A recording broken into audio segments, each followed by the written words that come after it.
Hello there, Kevin here with another episode of the Feel Good English Podcast. Today is a TED Talk Tuesday episode, and today I'm going to talk about an inspirational talk from a fellow English teacher, an online English teacher by the name of Gabrielle Wallace.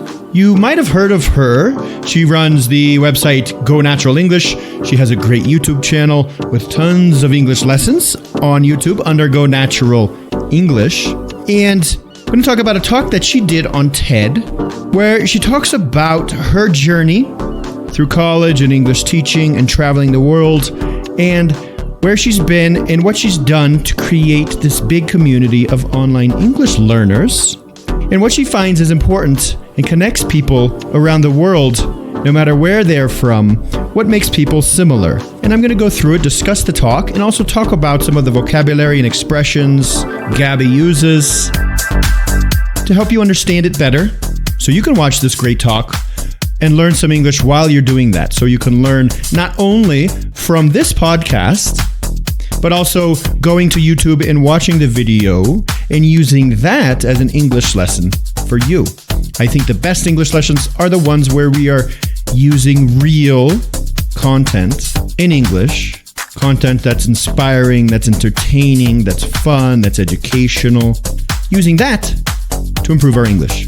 All right? If you want transcripts to this episode and other episodes on the Feel Good English podcast, go to feelgoodenglish.com, where you will find information on how to get transcripts.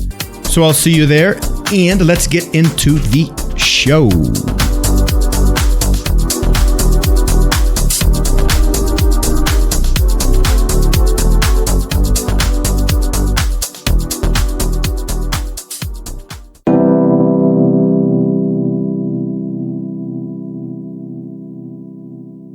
So in the beginning of Gabby's talk, she talks about when she was in her early 20s, she was an idealist.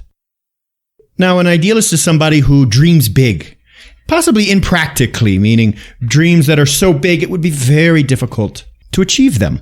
In her case, in her early 20s, meaning when she was 21, 22, 23, she single-handedly wanted to achieve world peace. A great expression here. At 1 minute and 20 seconds of her talk, she says she single-handedly, coming from the word hand, single-handedly wanted to achieve world peace, meaning by herself, traveling the world, she was going to achieve world peace. That's a pretty big idea. That's pretty hard to do.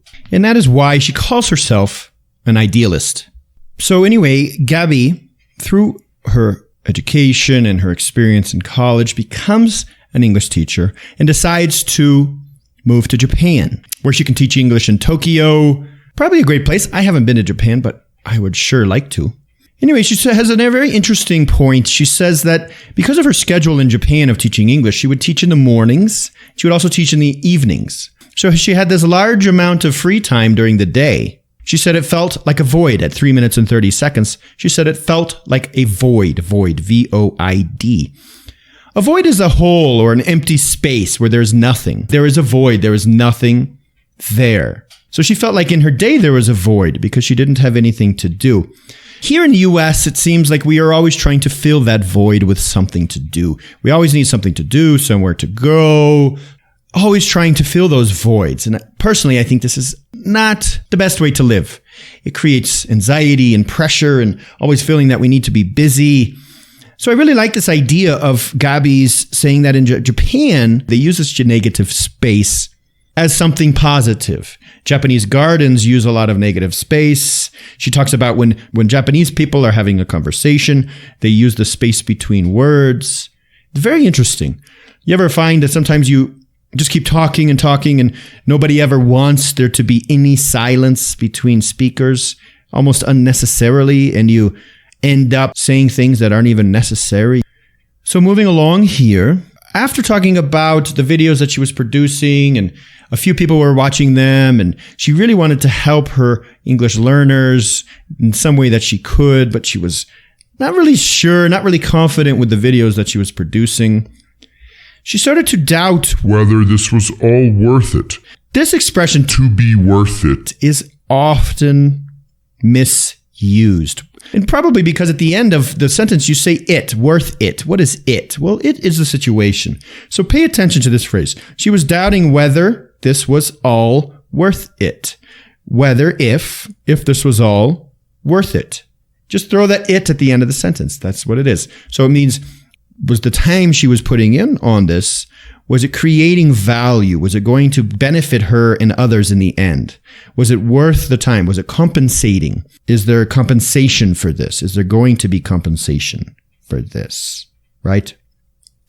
So moving down the line, and then here is when she really started to see things happening in her life. And she talks about it 8 minutes and 10 seconds, going all in. This is a great expression, to go all in. 3 words.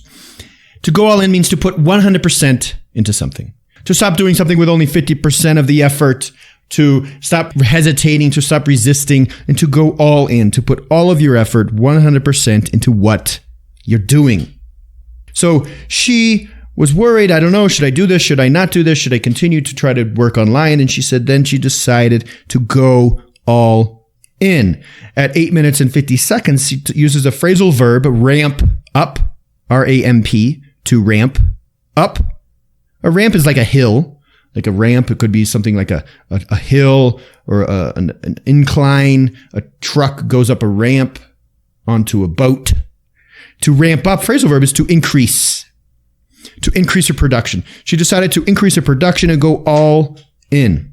Through this, she started creating an international community. A lot of people started connecting with her, and it started to really, really grow for Gabby.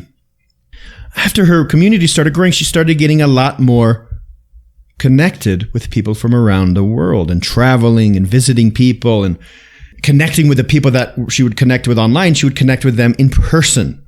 And she started to realize more and more how people around the world in general have the same goals and desires and dreams as humans. We all are looking for similar things. And the more you travel, I think the more that you can see this. So traveling is so great, is to find the similarities of people around the world. Sometimes they seem so strange when they're so far away, or you see on television or movies what a culture is like, but it's just totally not the way it is. So Gabby has really been able to connect with people around the world. Is such a great thing. At 12 minutes and 30 seconds, she's talking about how many views she gets now, how many people have connected to her YouTube channel, Go Natural English. Over 100,000, which is pretty amazing. And she's not saying this to brag. She's not saying this to brag, B-R-A-G. I use this in another episode. To brag is to be arrogant or to talk about the good things in your life to make other people envious. That's to brag. She's not saying this to brag. She's telling her story to show you how things are possible. How things can be possible if you go all in, if you put in the effort, if you commit to something. These things are possible. At the end, she has 3 questions. And these are 3 great questions to ask yourself. And the first question is, what is it that you want to give? Something I've noticed through the years of English teaching is how much you can learn for yourself from teaching others certain things. Giving you an example, if you're an intermediate or advanced English speaker, teaching English to beginners or teaching your language to people that don't speak your language can help you learn so much about not only your language, but their language, and just learning about connection and communication and teaching. Not just trying to learn all the time, but also trying to teach and trying to help others and trying to show them new things. Give so much value back to yourself. Like Gabby, she's put out so many videos and lessons and podcast episodes and given so much, and all of that value has come back to her. So ask yourself, what can you give to others? If you're frustrated with English, how can you help others with their English?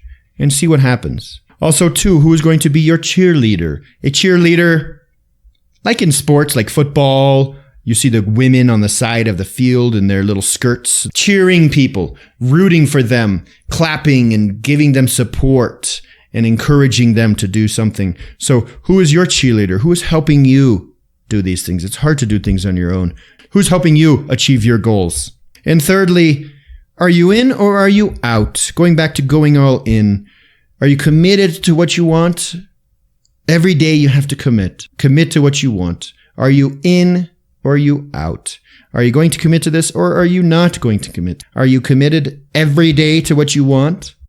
And I find personally, the more that you do this, the easier it becomes because you find out what it takes to commit to your goals. The more often you do it, the more you realize, okay, this is important. I need to do this more often. This other thing is not important. I need to stop doing this. So go all in, baby.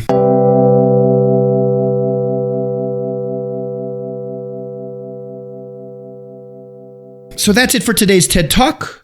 On Thursday, I'll actually be releasing an interview I did with Gabrielle. We did an interview a few weeks back talking about a book that has really changed her life. So in a couple days, that episode will be up. You can listen to that as well. And again, if you want transcripts to this episode, go to feelgoodenglish.com or go directly to this episode, feelgoodenglish.com/Gabby, and you will find the episode. Hope this has been valuable to you. I will see you in another lesson. Until then, I hope you find something to go all in on and commit to that. It takes patience and faith in what you're doing, but have fun while doing it. That makes it easier. And your awesome joke for the day. What do you call a pile of kittens? A mountain.